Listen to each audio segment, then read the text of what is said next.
The year pro-Trump celebrities became mainstream. In 2024, President-elect Donald Trump managed to earn the support of many high-profile figures, entertainers, athletes, podcasters and executives, who openly aligned themselves with the Make America Great Again message this year and challenged the seemingly insurmountable blue wave of stars who remain Trump cynics. What was once a rare phenomenon in liberal-leaning Hollywood seemed to become some semblance of mainstream, raising questions about the shifting cultural dynamics in the deep blue bastion and the role of political partisanship in shaping public perception. From the red carpet to red MAGA hats, these Trump-supporting celebrities set their hearts on making America, and perhaps Hollywood, great again in 2024 and beyond. Trump's victory, Hollywood elite who vowed to leave US if he won are all talk and no walk. Experts as Elon Musk unveiled his now iconic dark MAGA hat while energizing Trump supporters in Butler, Pennsylvania, 3 months after gunman Thomas Matthew Crooks made the first attempt on the then presidential candidate's life at the site. The billionaire entrepreneur, who has long defied conventional norms, fully endorsed Trump after the Butler shooting on July 13, posting a clip of the incident on X, formerly Twitter, along with his message of support. He launched a pro-Trump super PAC, spoke at Trump's massive rally at New York City's iconic Madison Square Garden just before the election, and even agreed to take an active role in his incoming administration by co-leading the newfound Department of Government Efficiency, DOGE, alongside Vivek Ramaswamy. With the changing of the guard next month, the entrepreneurial duo looks to streamline government processes, cutting out wasteful spending and downsizing a bloated bureaucracy. Illustrious podcaster Joe Rogan shocked many when he publicly endorsed Trump on the eve of the 2024 election, crediting Elon Musk for his compelling case for then-candidate Trump. The great and powerful at Elon Musk. If it wasn't for him we'd be FK'd. He makes what I think is the most compelling case for Trump you'll hear, and I agree with him every step of the way. For the record, yes, that's an endorsement of Trump. Enjoy the podcast, Rogan wrote. Known for his candid opinions and immense influence, Rogan's last-minute endorsement dealt a significant blow to the Harris campaign, which had already struggled to secure a number of key endorsements. Both Trump and Vice President-elect J.D. Vance made appearances on Rogan's podcast before the November 5 face-off, with Trump's funny and authentic demeanor impressing the host. Harris reportedly had plans to sit down with Rogan for an interview as well, but her campaign's insistence that the interview last only 1 hour, and that Rogan travel to meet her, never worked out.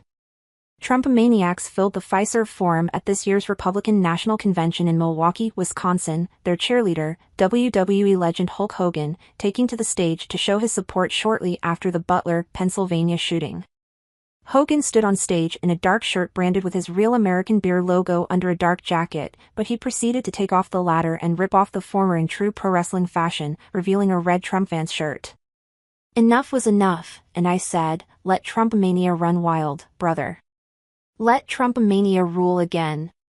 Let Trumpomania make America great again, he shouted. I've seen some great tag teams in my time, Hulk Hogan and the Macho Man Randy Savage. But you know something?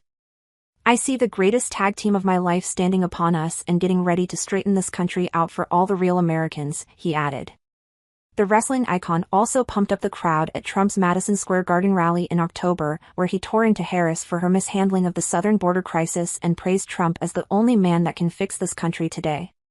YouTuber-turned-boxer Jake Paul opened up about his support for Trump in October, taking to social media to announce that he had essentially rescinded his right to vote in the then-upcoming presidential election by moving to Puerto Rico, but he wanted to make his voice heard somehow. Paul said he was nervous to make the video and weighed how it might impact his career. He proceeded to criticize the current trajectory of the nation that has largely remained under Democratic control for 12 of the last 16 years, asking, so, if we aren't happy with the current political state, economic state, environmental state, then who is to blame? Do the right thing, vote for Donald Trump.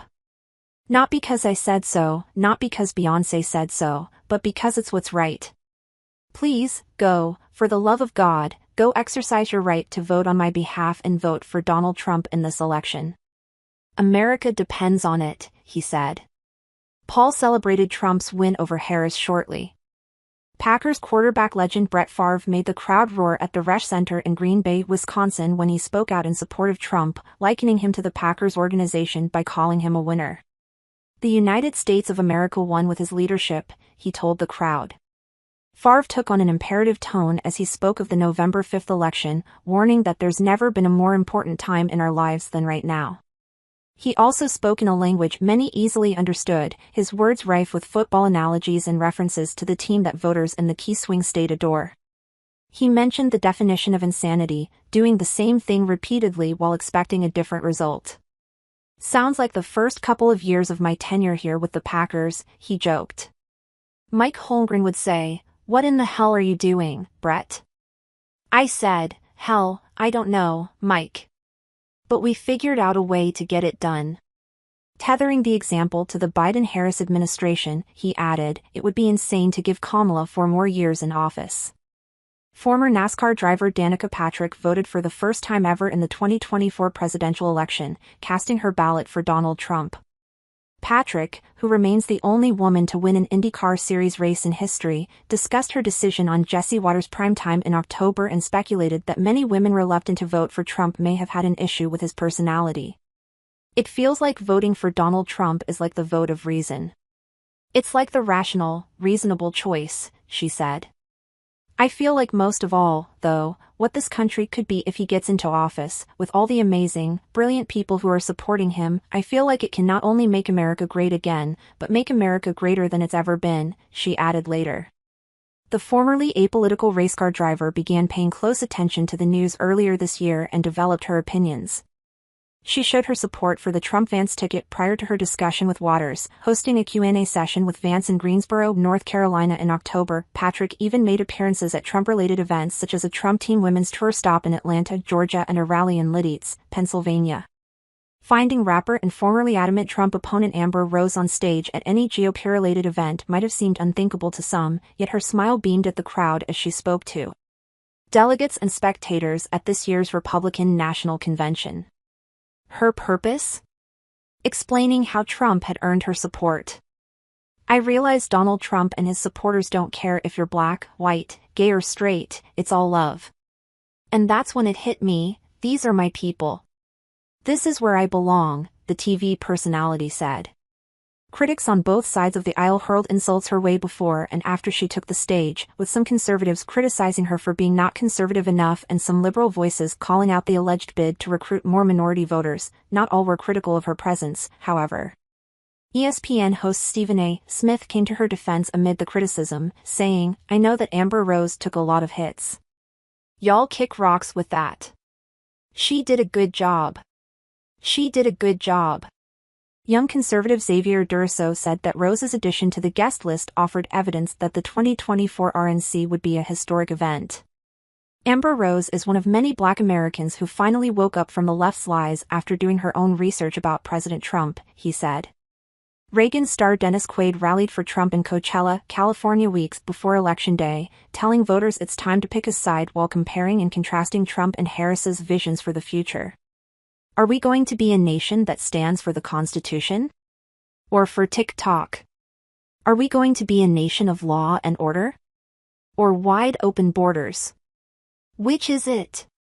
"Because it's time to pick a side," he said, donning a MAGA hat. With record high inflation, hostages in the Middle East and an apparent blanket of malaise over the U.S., he likened the 2024 race to the 1980 face-off between Ronald Reagan and then Democratic President Jimmy Carter.